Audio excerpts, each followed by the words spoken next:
Opisyal lang na trade sila Melo Ball sa Minnesota Timberwolves. Kasama rin sa trade si Josh Green.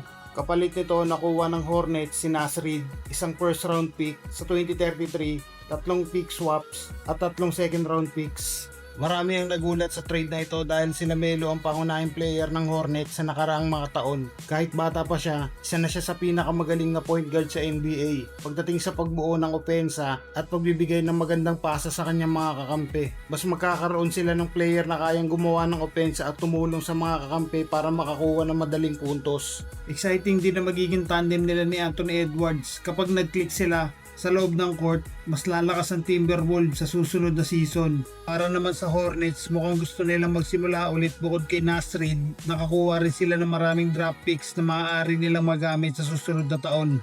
Pero malaking tanong pa rin kung tama ba ang naging desisyon na bitawan sila Melo Ball. Pagkatapos ng trade, hindi rin nag-aksaya ng oras ang Hornets. Agad nilang kinuha si Coby White at binigyan ng bagong kontrata na 3 taon na nagkakahalaga na 74 million. Si Coby White na ngayon ang inaasahang magiging bagong starting point guard ng Hornets.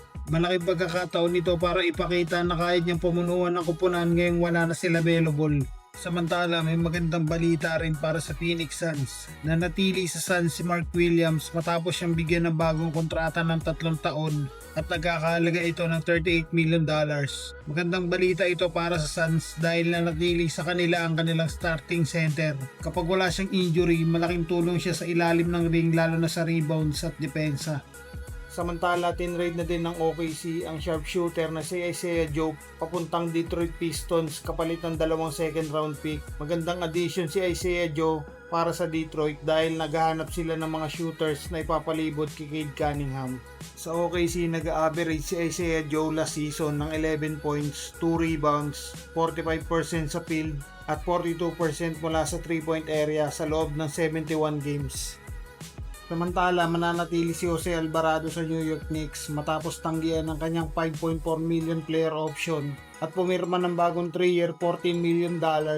Malaking tulong si Alvarado sa Knicks dahil kilala siya sa kanyang matinding depensa at mahusay na pag-distribute ng bola mula sa bench. Kahit nabawasan ng kanyang playing time noong playoffs, naging mahalaga pa rin ang kanyang ambag sa Game 4 ng NBA Finals. Tala siya ng 8 points, 3 assists at 2 rebounds at tumulong sa makasaysayang 29-point comeback ng Knicks.